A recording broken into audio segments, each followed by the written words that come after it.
Assalamualaikum warahmatullahi wabarakatuh. Waalaikumsalam warahmatullahi wabarakatuh. Sekali lagi, Assalamualaikum warahmatullahi wabarakatuh. Waalaikumsalam warahmatullahi wabarakatuh.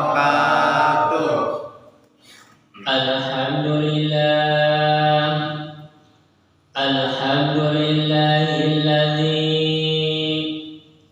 wassalatu wassalamu asrofil minal anbiya'i wal mursalin wal awliya'i wasyuhada'i wassolihin.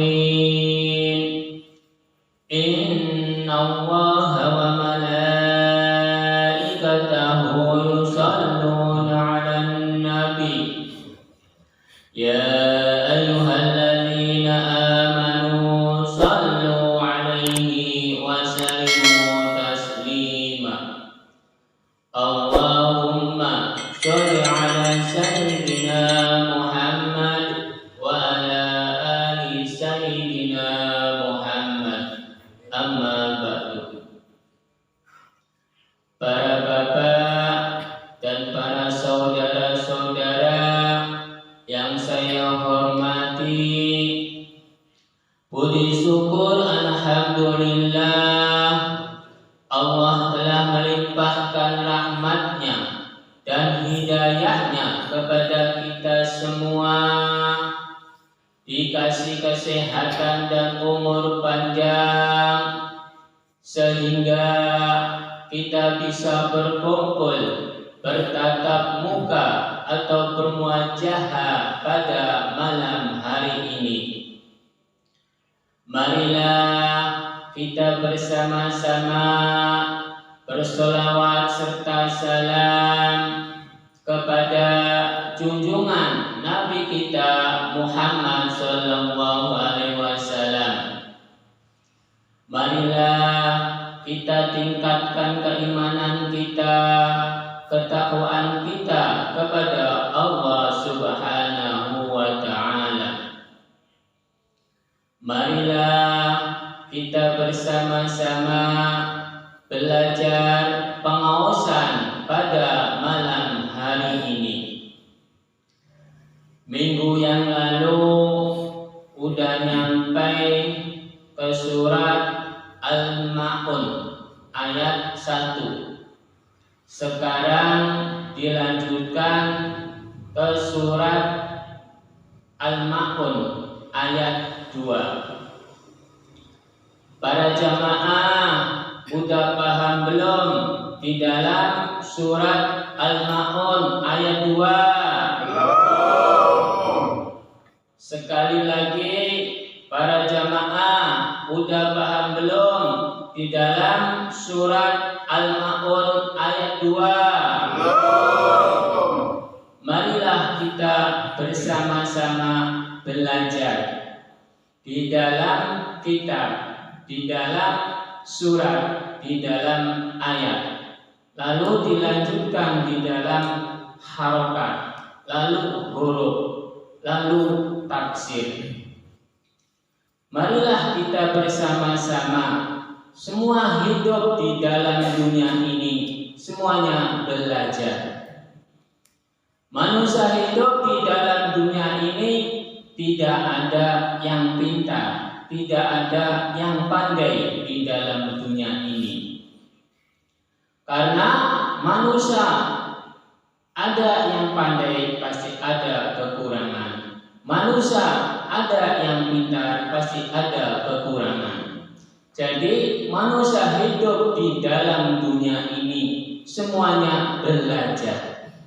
Tidak ada orang kecil, tidak ada orang besar, tidak ada orang alim ulama atau para wali atau para nabi atau para alim-alim yang lainnya. Semua hidup di dalam dunia ini semuanya belajar.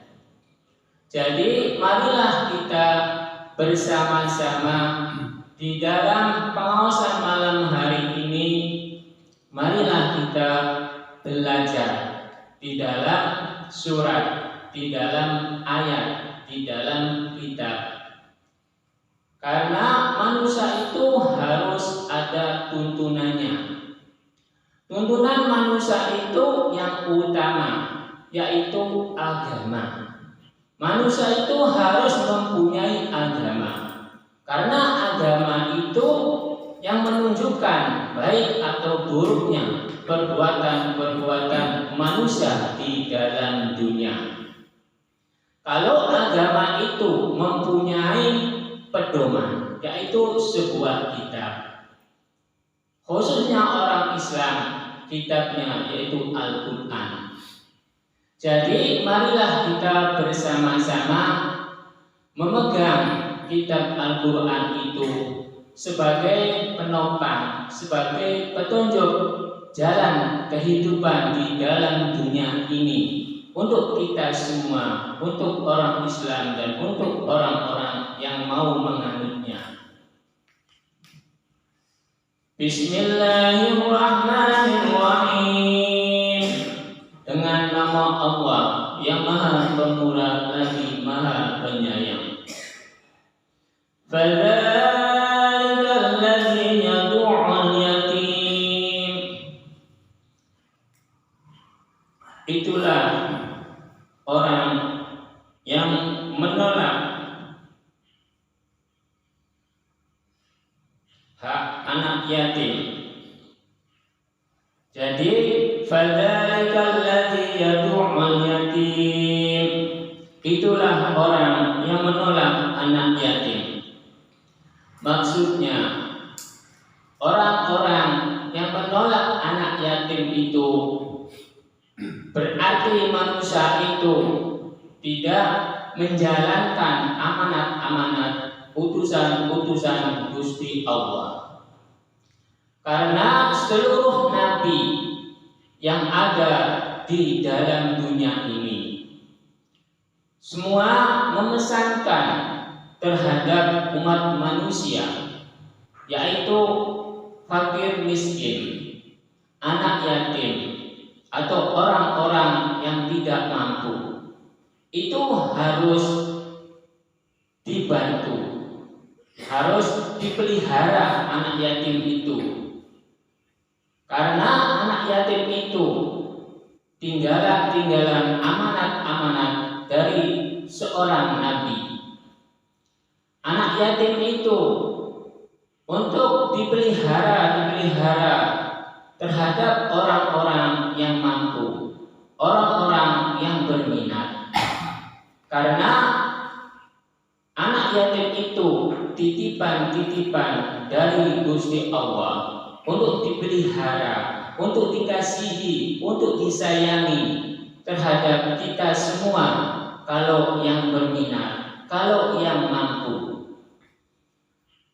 Seorang nabi pun mengutus terhadap para sahabat, terhadap kaumnya, terhadap jamaahnya untuk memelihara anak yatim itu.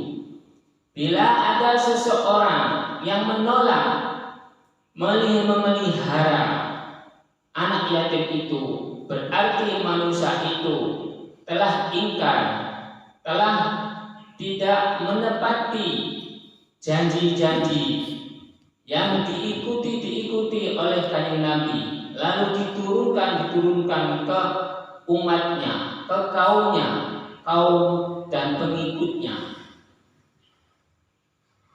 Kanjeng Nabi itu berpesan terhadap kaumnya atau pengikutnya atau yang memeluk agamanya. Berpesannya anak yatim, fakir miskin, dan orang-orang yang tidak mampu itu harus dibantu. Tapi kalau ada orang yang tidak mau membantunya, berarti manusia itu telah mengingkari ajaran-ajaran Kanjeng Nabi. Jadi manusia itu harus mengikuti alur-alur kanjeng Nabi Muhammad SAW. Titipannya kanjeng Nabi Muhammad SAW itu adalah fakir, miskin, dan anak yatim, dan orang-orang yang tidak mampu. Dipeliharalah anak yatim itu seperti anakmu sendiri. Lalu dilanjutkan dengan huruf fa. Fa itu maknanya jalur. Manusia hidup itu harus mengikuti jalur-jalur yang dialurkan oleh utusan-utusan Gusti Allah, yaitu seperti nabi-nabi yang diutus oleh Gusti Allah. Semua nabi-nabi utusan Gusti Allah itu menganjurkannya kebaikan, kemuliaan. Semuanya itu menganjurkannya kebaikan dan kemuliaan semua. Tidak ada yang salah. Ajaran seorang nabi pun semuanya baik semua, benar semua, mulia semua. Tidak ada yang salah di dalam perjalanannya. Karena utusan-utusan nabi, utusan-utusan Gusti Allah itu semuanya di jalur-jalur yang diikuti oleh keyakinan-keyakinan atau agama-agama.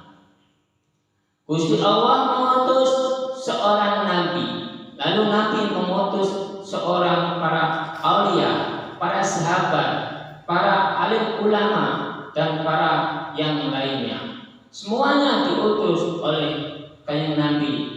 Lalu Nabi diutus oleh Gusti Allah. Semuanya di jalur kebaikan, kemuliaan, dan kebenaran.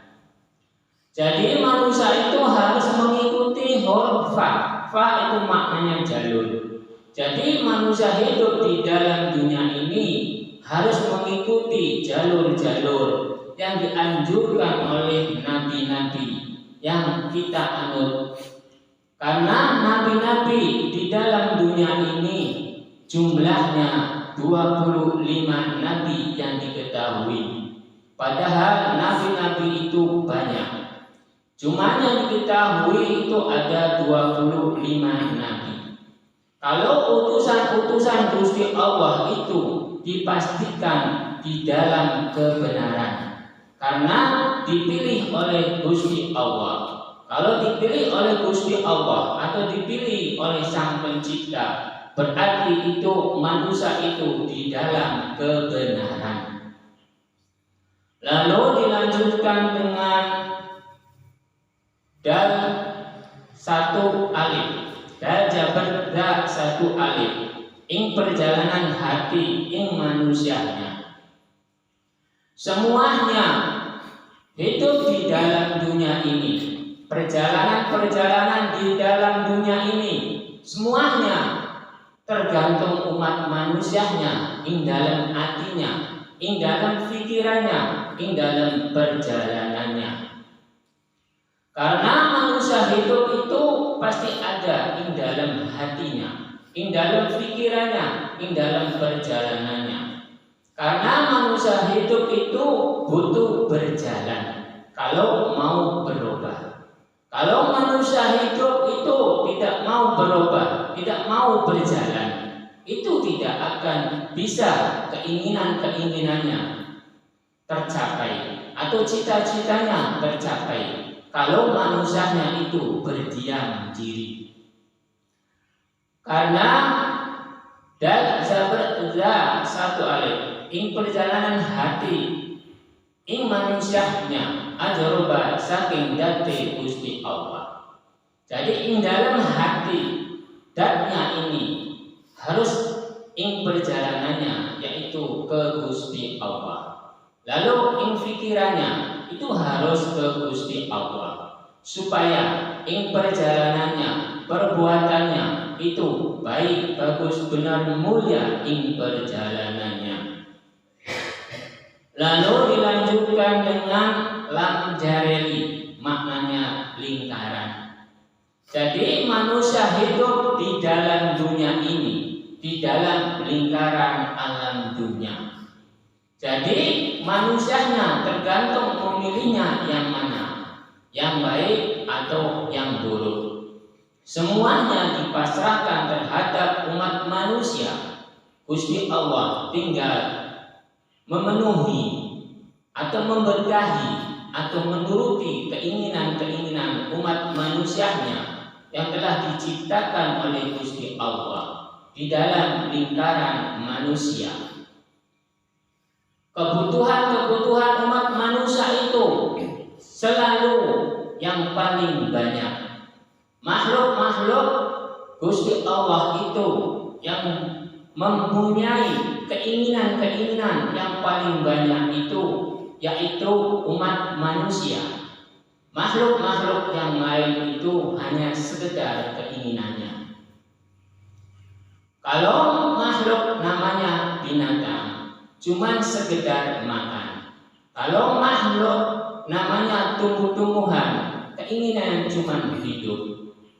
Kalau umat manusia itu terlalu banyak keinginan-keinginannya.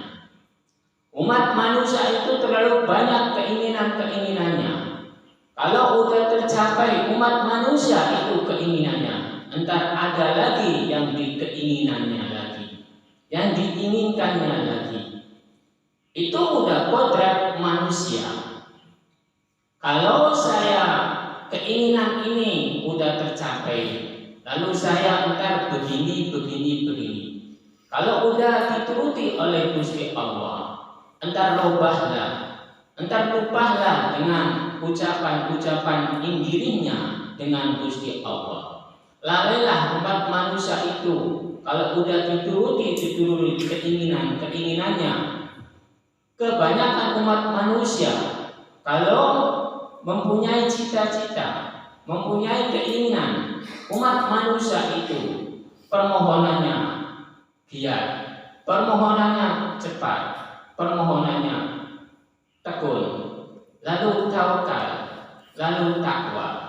Tapi kalau udah keinginannya udah tercapai, lalu lalailah umat manusia itu dengan yang diucapkannya waktu belum dikabulkan.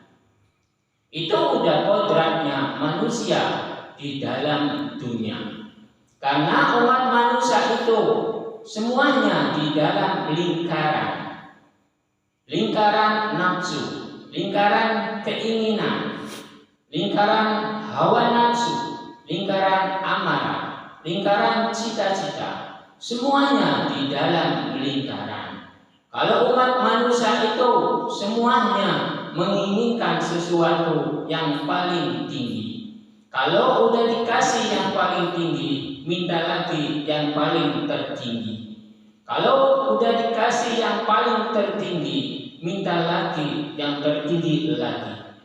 Jadi keinginan-keinginan manusia itu tidak ada ujung pangkalnya. Tidak ada ujung batas-batasnya keinginan-keinginan manusia itu di dalam dunia. Lalu dilanjutkan dengan kabja berkah pembuka. Gusti Allah telah membukakan alam dunia ini untuk umat manusia yang diciptakannya. Lalu umat manusia itu telah dibukakan, lalu dilapangkan perjalanannya, dikasih jalan.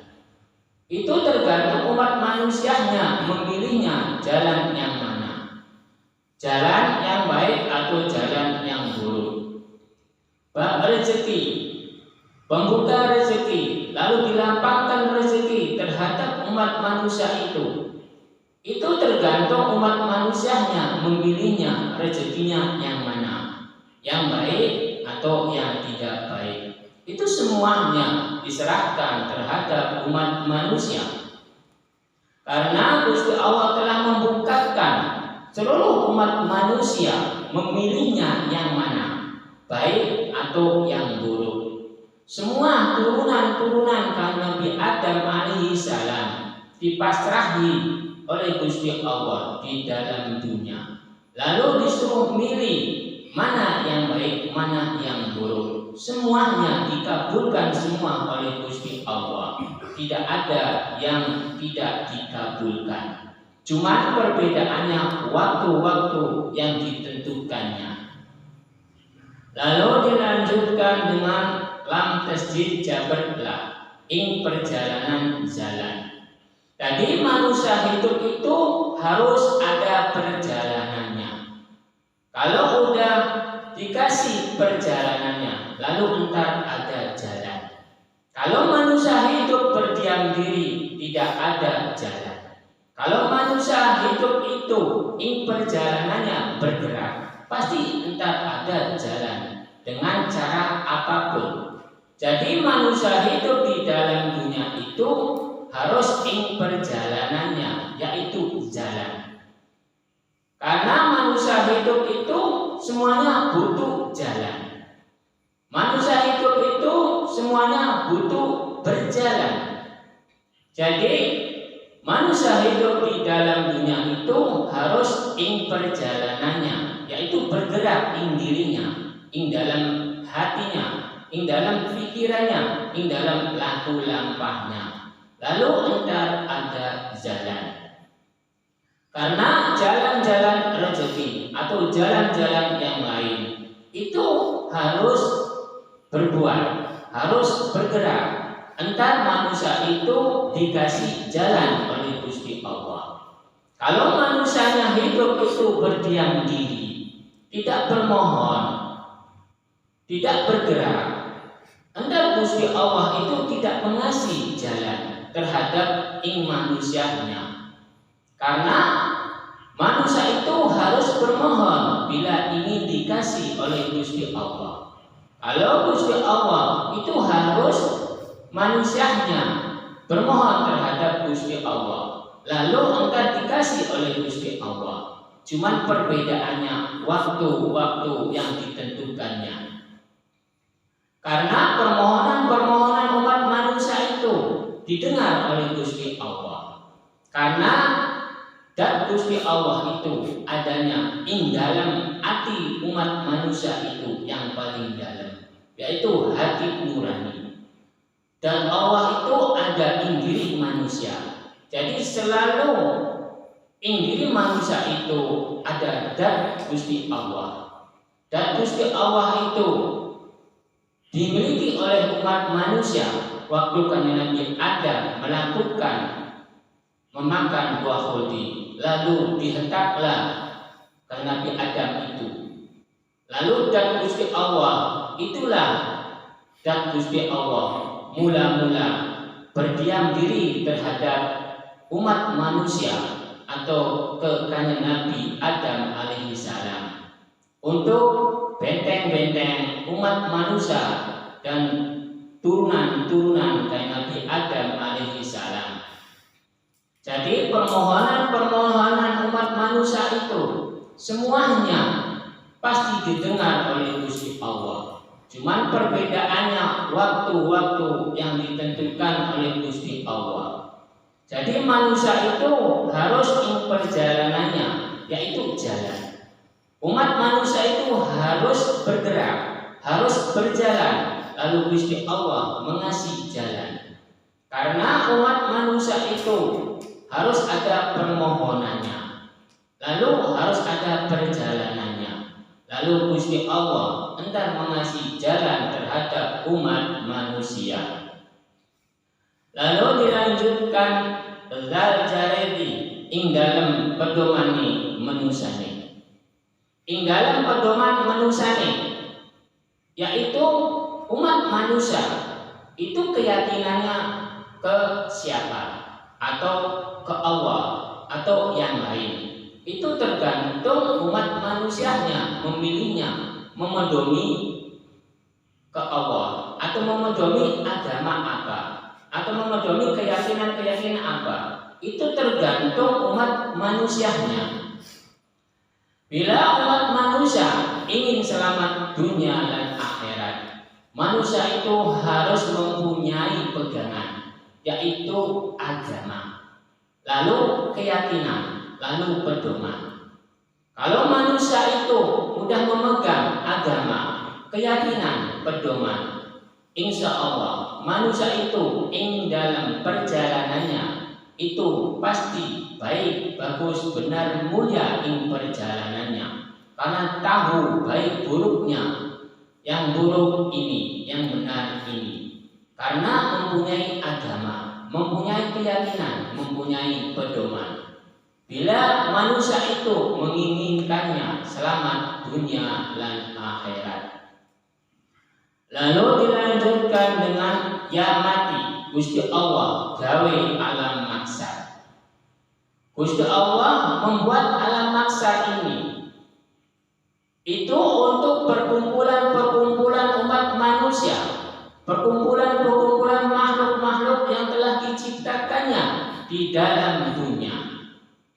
Semuanya dikumpulkan di alam maksar. Kalau udah akhir zaman, yaitu yaumil kiamah, tidak ada kehidupan di dalam dunia.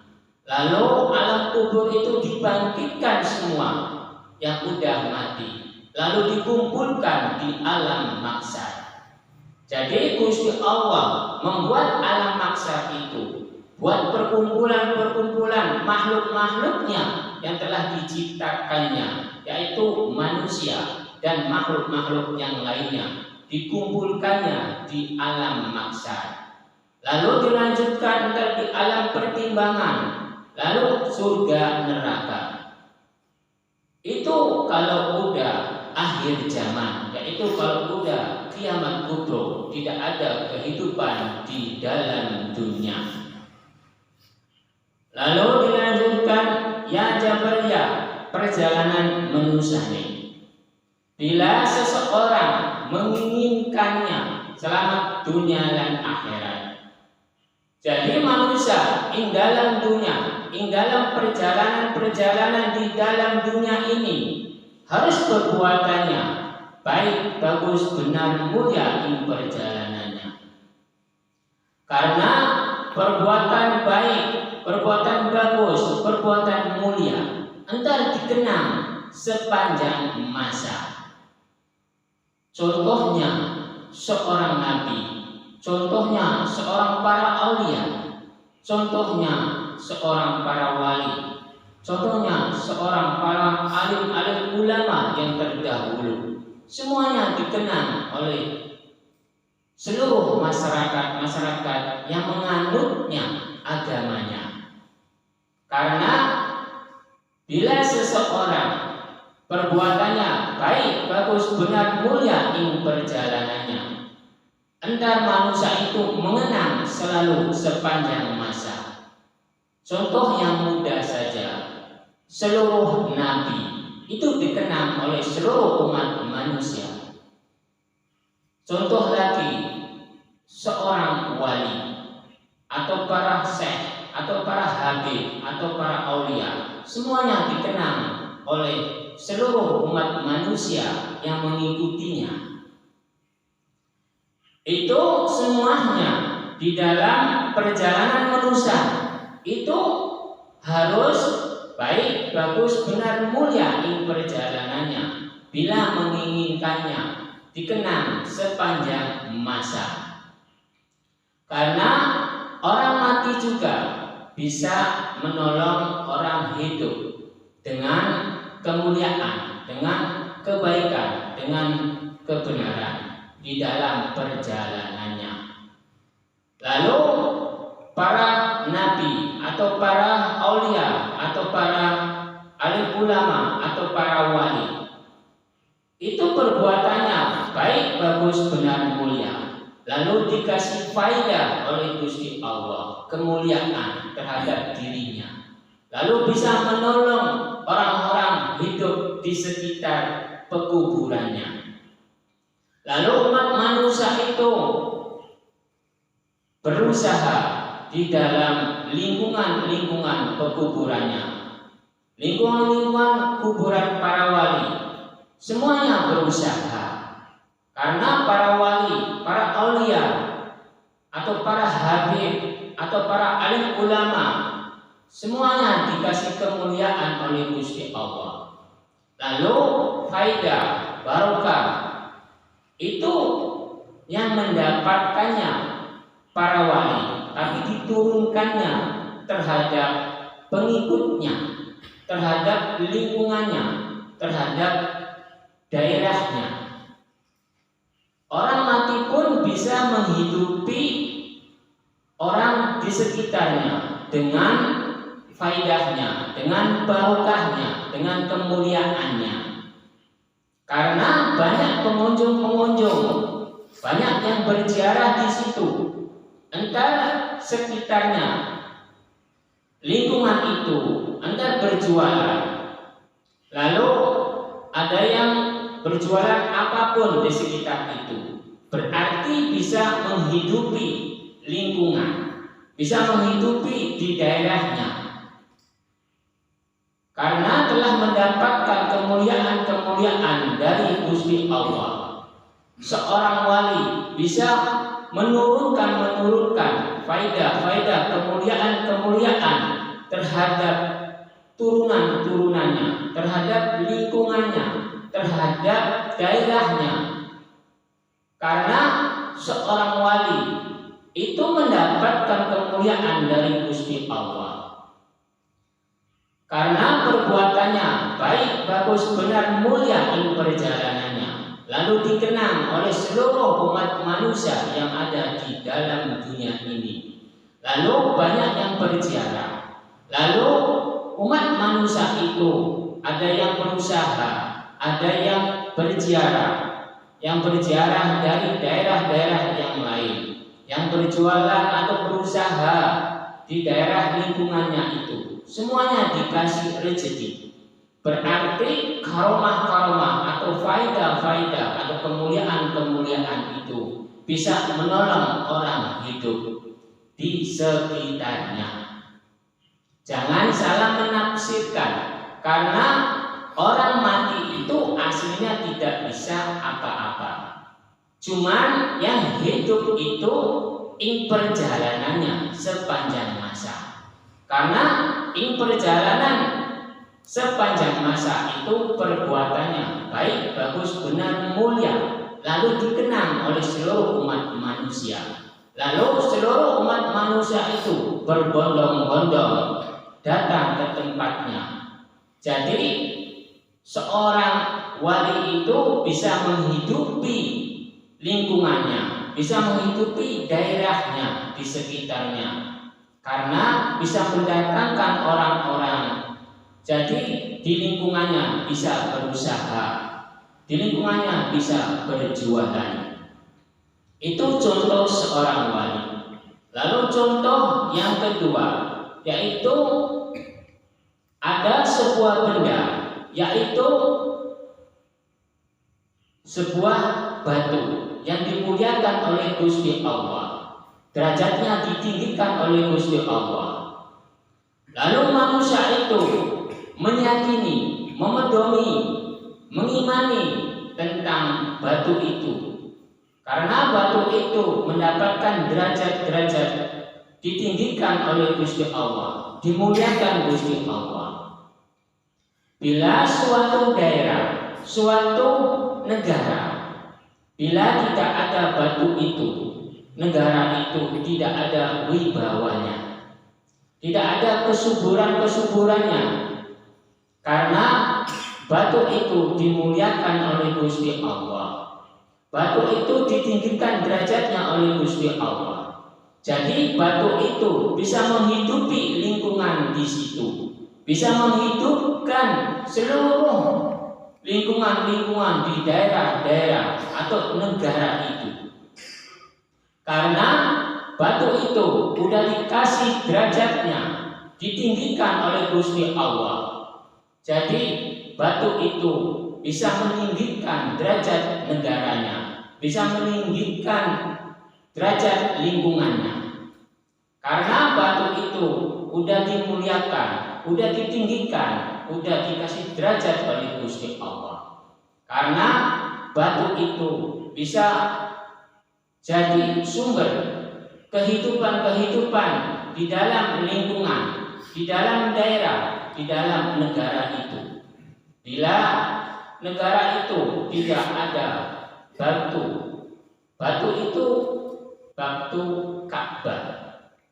Kalau Ka'bah itu sebuah batu yang bisa menghidupkan seluruh umat manusia yang ada di daerah Mekah.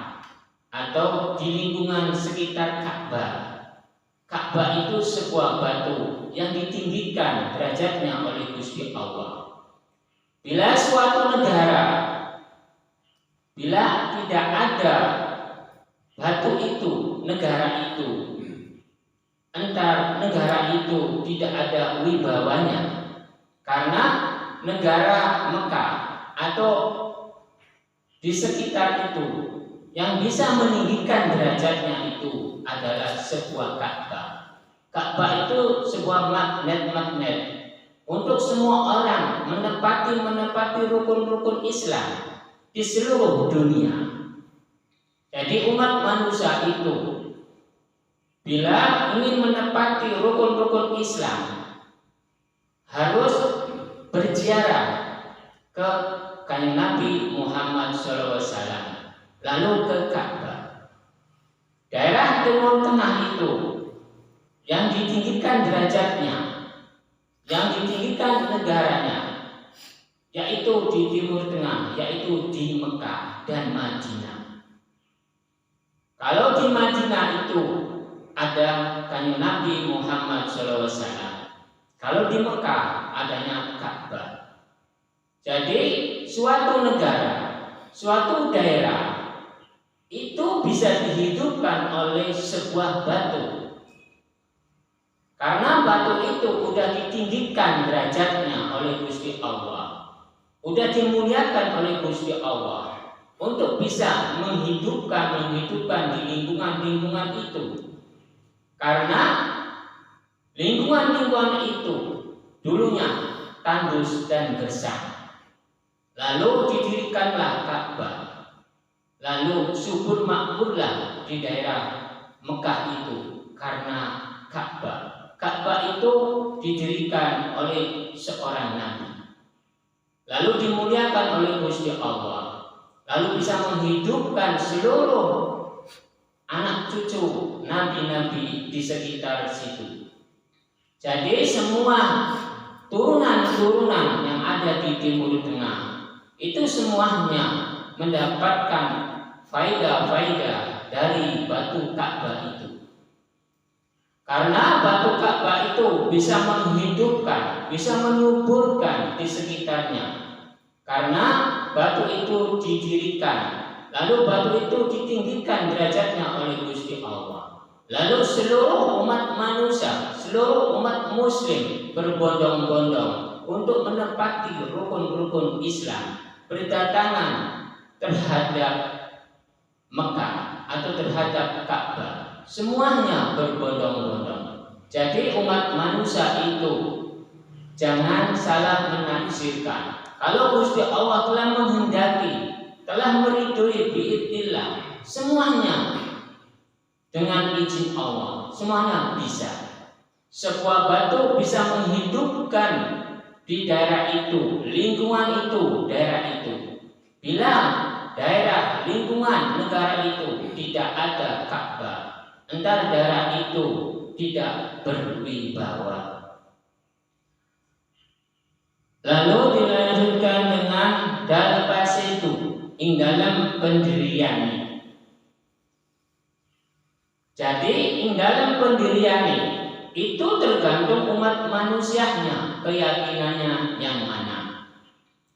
Semua manusia hidup itu tergantung umat manusia, tergantung pendiriannya. Karena pendirian-pendirian itu adanya ing diri manusia. Bila ada sebuah benda diyakini, lalu dipedomi, lalu diimani, itu terserah umat manusia. Gusti Allah tidak melarang tentang apapun. Karena yang menanggung beban itu umat manusia, bukan Gusti Allah. Jadi di dalam dalbas itu, ing dalam pendiriannya. Jadi Gusti Allah memasrahkan tergantung keyakinan-keyakinan, pedoman-pedoman terhadap umat manusia. Itu Gusti Allah memasrahkan terhadap umat manusia. Meyakini yang mana, memedomi yang mana, itu terserah umat manusia. Karena Gusti Allah tinggal merestui. Entar yang menanggung beban itu umat manusia. Manusia memilih yang baik, silakan. Memilih yang buruk, silakan. Itu terserah umat manusia. Jadi umat manusia itu harus berhati-hati memilih dalam perjalanannya. Agama cuma menganjurkan ini yang baik, ini yang buruk. Semuanya terserah umat manusia. Yang dijalankannya yang baik atau yang buruk. Keyakinan juga begitu. Keyakinan ini baik, keyakinan ini buruk. Itu tergantung umat manusianya. Pedoman juga ini yang baik, ini yang buruk. Itu terserah umat manusianya. Gusti Allah tinggal merestui. Karena Gusti Allah itu sifatnya Rahman. Gusti Allah itu sifatnya Rahim. Gusti Allah itu sifatnya adil. Gusti Allah itu sifatnya agung. Gusti Allah sifatnya mulia. Jadi tergantung umat manusianya memilihnya yang mana, baik atau buruk. Antara yang menanggung beban itu bukan Gusti Allah, tapi manusianya itu sendiri. Lalu dilanjutkan dengan ain tasdid paseu ing perjalanan ing Gusti lan atase. Jadi ing perjalanan ing Gusti lan atase. Itu seorang nabi, perjalanannya itu diharuskannya oleh Gusti Allah. Itu di jalan kebaikan, kebenaran dan kemuliaan. Seorang nabi itu 90% di dalam perjalanannya, yaitu baik, bagus, benar, mulia ing dalam perjalanannya. Karena ing atase itu ada atasannya lagi, yaitu Gusti Allah. Seorang nabi itu hanya utusan-utusan Gusti Allah.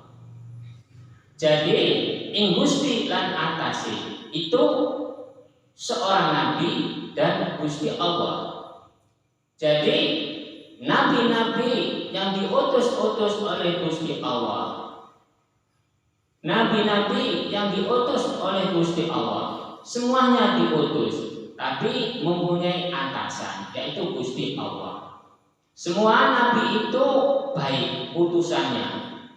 Utusan nabi baik. Utusan Gusti Allah lebih baik. Karena utusan Gusti Allah 90%. Utusan nabi cuma 80%. Di dalam kebaikan-kebaikan utusan-utusan nabi itu, karena keimanan, keyakinan, pedoman di dalam perjalanannya, utusan-utusan nabi itu pasti berbeda dengan nabi-nabi yang diutus oleh Gusti Allah. Lalu lamati Gusti Allah gawe dalan. Gusti Allah mengasih jalan terhadap utusan-utusannya. Seorang nabi, seorang utusan nabi, atau seorang sahabat, atau seorang para aulia, atau seorang para wali, atau seorang para alim ulama, semuanya diutus oleh utusan-utusannya. Karena nabi-nabi diutus oleh Gusti Allah. Lalu para sahabat, para aulia, para alim ulama, para wali, semuanya ada utusan-utusannya. Karena agama-agama itu dibawa oleh nabi-nabi yang terdahulu.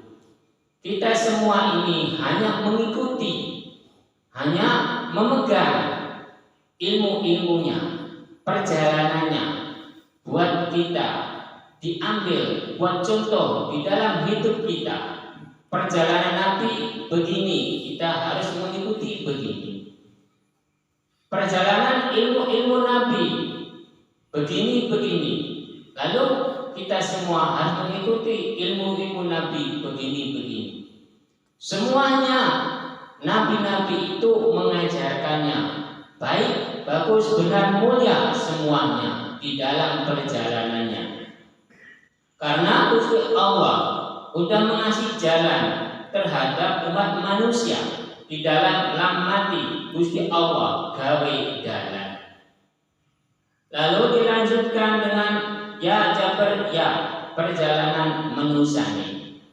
Perjalanan menusane itu tergantung umat manusianya memilihnya perjalanannya yang mana. Karena umat manusia itu perjalanannya tidak terhitung. Manusia itu perjalanannya tidak terhitung oleh siapapun. Karena perjalanan-perjalanan umat manusia itu terlalu banyak. Jadi tidak bisa menghitung. Siapapun tidak bisa menghitung tentang perjalanan-perjalanan umat manusia di dalam dunia ini. Bila ada seseorang yang bisa menghitung perjalanan-perjalanan umat manusia, bahwa orang ini salah, bahwa orang ini benar, berarti umat manusia itu telah sombong, telah ujub, telah mendikiti Gusti Allah, telah mendikiti Insa Tuhuni Pangeran Kang Berhak, yaitu Gusti Allah yang menghaki, bukan manusia. Karena perjalanan-perjalanan umat manusia yang bisa menentukan baik atau buruknya itu Gusti Allah, bukan umat manusia. Tapi zaman-zaman sekarang manusia bisa menentukan baik buruknya terhadap umat manusia yang lain. Bahwa manusia ini salah, bahwa manusia ini benar, bahwa keyakinan ini salah, bahwa keyakinan ini benar. Padahal keyakinan-keyakinan atau agama-agama kebenarannya yaitu ing dalam hati, ing dalam pikirannya yang menganutnya. Karena keyakinan agama, keyakinan terhadap Sang Pencipta, yaitu yang diketahui itu ing dirinya, bukan orang lain. Perjalanan yang benar atau perjalanan yang salah itu yang diketahui itu bukan oleh orang lain. Yang mengetahui itu Gusti Allah. Lalu ing dalam hati, ing dalam pikirannya yang bisa mengetahui bahwa ini salah, bahwa ini benar. Itu yang tahu itu ing dirinya dan Gusti Allah, bukan manusia-manusia yang lain. Lalu dilanjutkan dengan tejareti, tingkatane manusane. Tingkatan-tingkatan umat manusia itu berbeda-beda di dalam dunia ini. Ada yang lebih baik, ada yang sedang, ada yang kurang baik. Ada yang ilmunya cukup, ada ilmunya yang kurang, ada yang ilmunya lemah. Semuanya berbeda-beda tingkatan-tingkatan keilmuan, tingkatan-tingkatan harta benda, tingkatan-tingkatan tingkah laku, perilaku, semuanya berbeda-beda. Karena di dalam tejareti tingkatane manusane, tingkatan manusane itu udah ditakdirkan, udah dikodratkan oleh Gusti Allah. Bila manusianya menginginkannya tingkatan yang paling tinggi, harus manusia itu belajar. Karena manusia hidup itu harus belajar bila ingin tinggi. Kalau yang paling tertinggi itu Gusti Allah. Kalau manusia itu cuma bisanya yang paling tinggi. Karena hidup di dalam dunia ini butuh tingkatan-tingkatan. Bila seseorang tidak mempunyai tingkatan-tingkatan, entar manusia itu dihina, entar manusia itu direndahkan oleh teman-temannya atau saudaranya atau lingkungannya atau orang lain. Karena manusia itu terlalu lemah. Jadi manusia itu jangan terlalu lemah, jangan terlalu tinggi. Kalau manusia terlalu tinggi, entar timbul-timbulnya ujubiyah. Kalau manusia terlalu lemah, itu manusia entar tidak ada gaya hidup di dalam dunia ini. Jadi manusia itu harus mencarinya dengan tingkatan-tingkatan yang sedang-sedang saja. semampunya, semampu ing dirinya, semampu ing perjalanannya, semampu ing tingkatannya. Karena tingkatan-tingkatan umat manusia itu udah ditakdirkan, udah dikodratkan, semuanya dikasih kekuatan, semuanya dikasih barokah, semua dikasih keistimewaan, semuanya dikasih semua oleh Gusti Allah. Tergantung nasib, tergantung takdir, tergantung kodratnya. Lalu dilanjutkan ya Jabar ya. Lalu dilanjutkan yang mati Gusti Allah gawe alam maksad.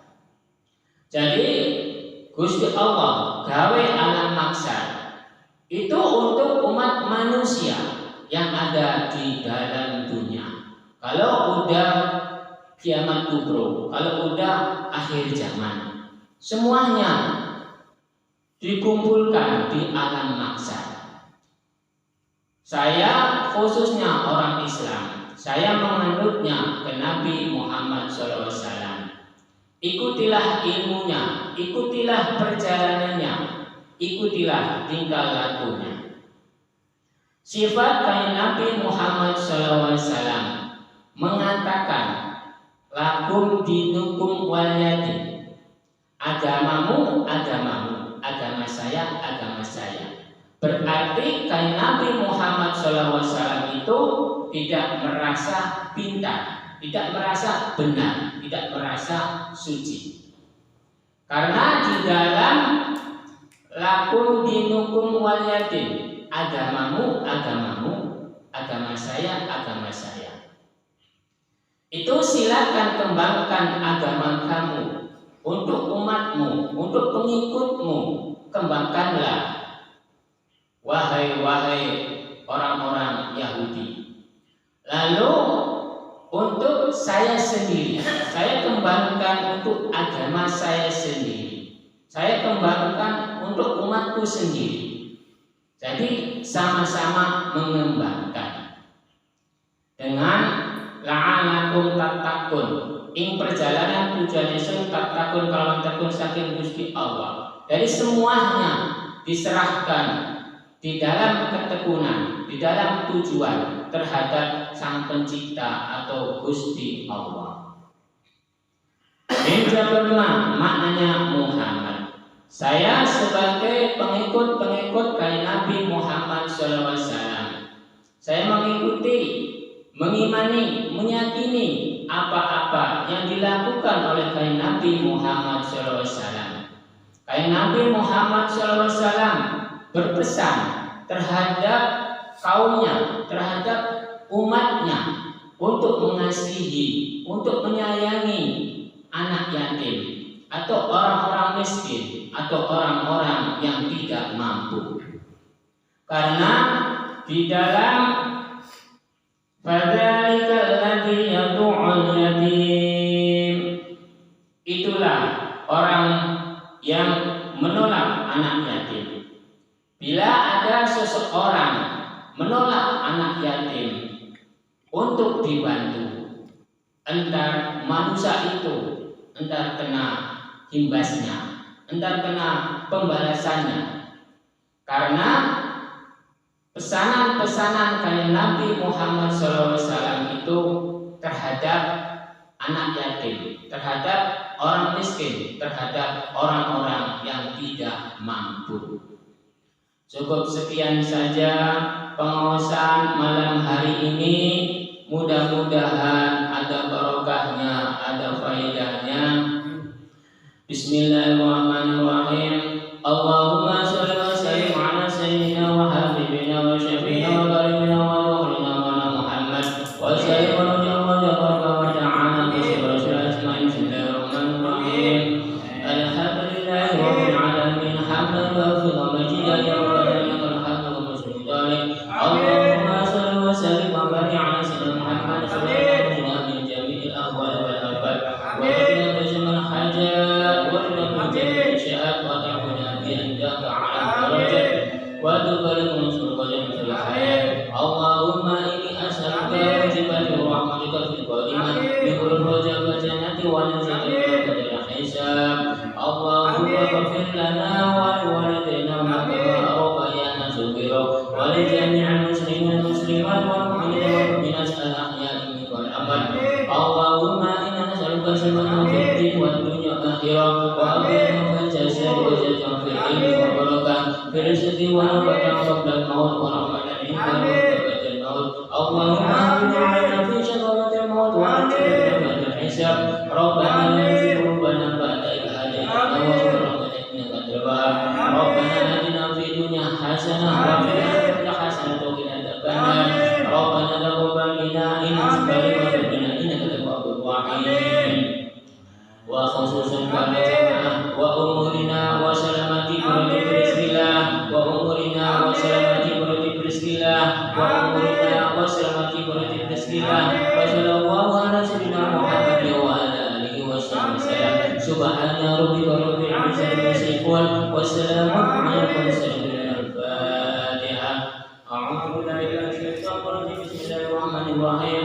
Alhamdulillahi rabbil alamin arrahmanir rahim maliki yaumiddin. Iyyaka na'budu wa iyyaka nasta'in ihdinas siratal mustaqim siratal ladzina an'amta 'alaihim ghairil maghdubi 'alaihim waladdallin. Wassalamu alaikum warahmatullahi wabarakatuh.